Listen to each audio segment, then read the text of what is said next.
Ce qui me plaît chez moi-même, c'est que moi, je m'en fous de ce que quelqu'un pense, de ce que moi je dis. J'ai une mission, un joueur qui est en train de partir marquer but, et puis qui est en train de regarder les supporters pour voir s'ils marquaient, comment ils vont faire. Est-ce qu'ils vont marquer? Cherche à marquer au moins d'abord. C'est-à-dire qu'il faut faire face au but avant de regarder la suite. Mais il ne regarde pas la suite avant de marquer le but, que tu vas jamais marquer le but même. Donc moi là, j'ai une mission, parmi vous sur la terre là, chrétiens, musulmans, ou bouddhistes ou quoi, et vous qui êtes assis Clémentine devant moi comme ça là, il n'y a pas quelqu'un qui m'a envoyé. Quand j'ai refusé de partir à l'école et puis je ne comprends pas français là, il n'y a pas quelqu'un parmi vous qui était trop gentil qui est venu me montrer comment je vais m'exprimer. Quand ma vie, elle ne savait pas où ça partait là, il n'y a pas quelqu'un parmi vous qui est venu m'aider à savoir ce que je dois faire. Donc Dieu qui s'est révélé à moi, qui a changé mon langage, qui m'a donné l'intelligence et la sagesse. Et puis quand je parle, quelqu'un peut m'écouter là. C'est ce qu'il me dit là, ça qui m'intéresse. Ce qu'il me dit de faire ça, que je continue de faire. Le reste là, c'est tabataba, c'est pas que tu connais rien comme ça, puis tu es comme ça là. C'est pourquoi il t'a laissé là même. Il faut apprendre à reconnaître les bonnes choses qui font du bien à la vie. Donc quand je viens là, je parle de tout. Que ce soit islam, que ce soit christianisme, que ce soit des politiciens qui vivent mal. Il aurait dit ça. Pourquoi il ne doit pas le dire? Quelqu'un va me demander, me dit que tu ne dois pas mettre ta bouche dans l'affaire. Et puis qui va mettre sa bouche dedans? À part moi là. Je mets. Si Dieu a mis ma bouche nette, je mets.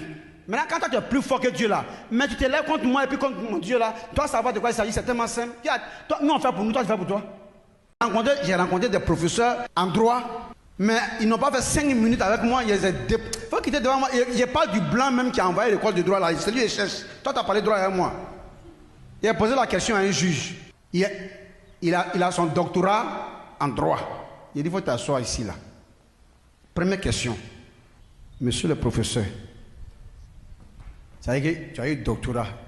Ça ne t'a pas suffi. Tu es devenu professeur. Tu enseignes. Ça veut dire que tu es devenu professeur même en droit. Tu n'es pas petit.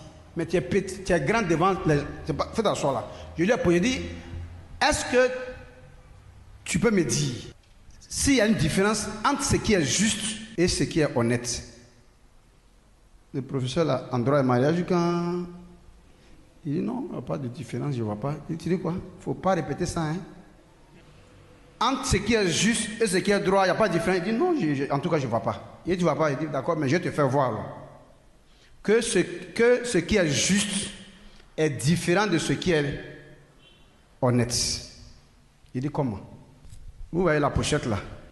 Si ça fait 35 cm, celui qui veut couper un bâton qui soit juste à la taille de la pochette doit couper le bâton là à 35 cm, sinon ce n'est pas juste. Bravo. Ce qui signifie que la justice consiste à faire ce que tu dois faire. Si tu fais autre chose, ce n'est plus ce qu'on t'a demandé de faire, ce n'est pas juste. Ce n'est pas ce qu'on t'a dit. Or, être honnête signifie ne pas être obligé de faire ce qu'on doit faire, mais seulement que tu es obligé de reconnaître que tu n'as pas fait ce que tu devais faire. Celui qui est juste, il n'a pas le choix, c'est de faire ce qu'on a dit pour qu'il soit vraiment juste, parce qu'il a fait vraiment dans la justice qu'on a dit. Mais lui qui est honnête, il n'est pas obligé, mais il est obligé de reconnaître de manière honnête que, sincèrement, il n'a pas pu faire la commission que tu lui as demandé. Or, celui qui est juste, quand on dit une commission, il fait et il vient s'asseoir. Quand on demande, il dit, voilà des témoins pour prouver sa justice, qu'il est dans ce qu'il fait. Mais celui qui est honnête là, lui, il n'est pas d'abord obligé. Mais quand il finit là, il faut qu'il soit obligé au moins de reconnaître qu'il n'a pas fait ça, quoi. Ou bien c'est lui qui a gâté. Donc il n'est pas toujours obligé d'arranger. Comme le juste, qui lui ne fait que faire ce qui est normal. Or lui, il peut faire ce qui n'est pas normal, mais il doit être honnête pour reconnaître que ce qui est gâté là, c'est moi qui ai gâté ça. Or le juste, lui ne peut plus dire que j'ai gâté. Ben, lui il est juste, lui il ne fait pas ça. Or lui là, lui il fait ça, mais il est prêt à reconnaître que c'est lui qui a fait.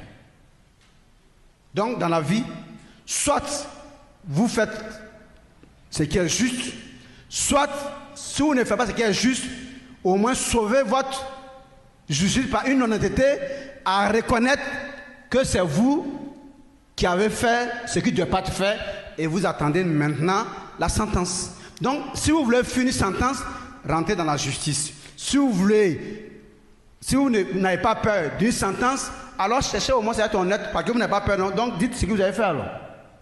En fait, le pasteur fait croire aux fidèles que Satan existe, pour que le fidèle étant effrayé des œuvres de Satan, que d'ailleurs il dit encore ailleurs que Jésus est venu pour détruire les œuvres de ce Satan, hein? Mais ça subsiste, parce qu'en fait Jésus a échoué là, à la croix là. Comment ça a marché? Parce que Jésus est apparu pour détruire les œuvres du diable, et que le pasteur continue maintenant de combattre avec ses fidèles contre les œuvres du diable, c'est que Jésus a échoué. Un fils. Comme eux savent que vous ne connaissez rien, ils ne savent pas qu'il y a un lettré spirituel du ciel qui est venu, comme votre défenseur, il va ouvrir vos yeux. Jésus a apparu pour détruire les œuvres du diable. Amen. Maintenant, le pasteur, avec ses fidèles là, à la veille là, ils sont en train de combattre contre les œuvres de qui maintenant? De Dieu? De diable.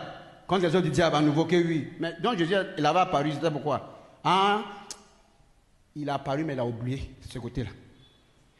Ou alors, il s'est rappelé, il a combattu ce côté, mais ça a échoué. Donc, le pasteur va terminer ce que Jésus n'a pas terminé peut-être. Pourtant, Jésus aussi, avant de partir, il avait dit que tout était accompli. Ça va? Ils ont grand la parole. On ne joue pas devant moi, c'est une grande machine de connaissance. C'est les œuvres du diable là même qu'ils ne connaissent pas. C'est quoi? Va arriver. C'est pas aujourd'hui. On va doucement.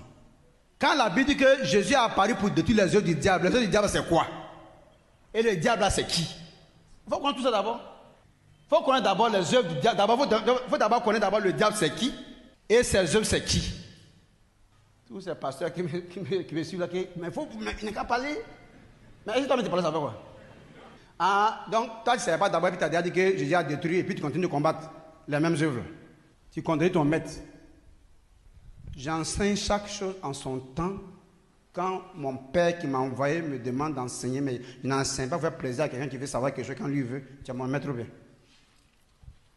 Espèce de poulailler. Abdoulaye, Ramatoulaye, lalalaye, mange. Aïe, attention, on s'est calmé. Et si autonome.